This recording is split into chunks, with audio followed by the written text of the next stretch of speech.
Can you name Africa's last colony? Western Sahara has been occupied by neighbouring Morocco for more than 40 years. Yet most people have never heard of the conflict. Western Sahara was a Spanish colony until 1975. But after the Spanish left, the indigenous population of Western Sahara, the Sahrawis, did not obtain independence. Instead, the Moroccan king declared that Western Sahara belonged to Morocco and invaded the country, even though the king's claim to the territory had been rejected by the International Court of Justice a few months earlier. Thousands of Sahrawi families fled the Moroccan bombs to Algeria, where they set up refugee camps in the desert. Here, the Sahrawis established an exile state, and for more than 15 years, the Sahrawi liberation movement, Polisario, fought the Moroccan invaders. During the war, Morocco built a wall extending more than 2,000 kilometers across the desert. With the aid of more than 100,000 soldiers and millions of landmines, the wall still separates the occupied territories from the rest of Western Sahara. In the occupied territories, the Sahrawis live under Morocco's brutal occupation, where peaceful resistance is met by violence, imprisonment and torture.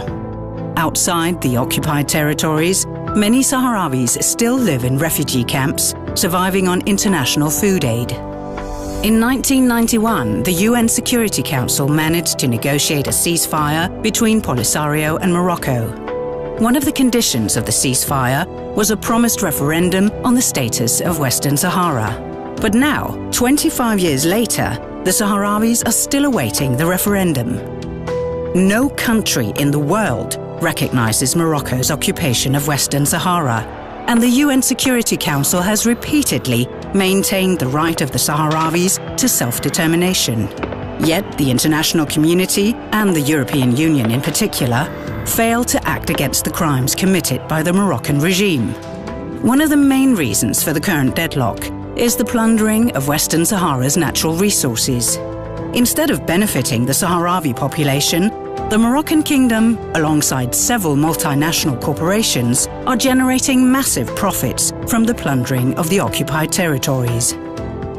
40 years of brutal occupation is more than enough. It's about time the Sahrawi people is given the opportunity to vote on the future of their own country. Join us in demanding the European Union to stop allowing European companies to participate in the plundering of Western Sahara's natural resources. Instead, the EU and the international community need to actively support the referendum on the future of Western Sahara.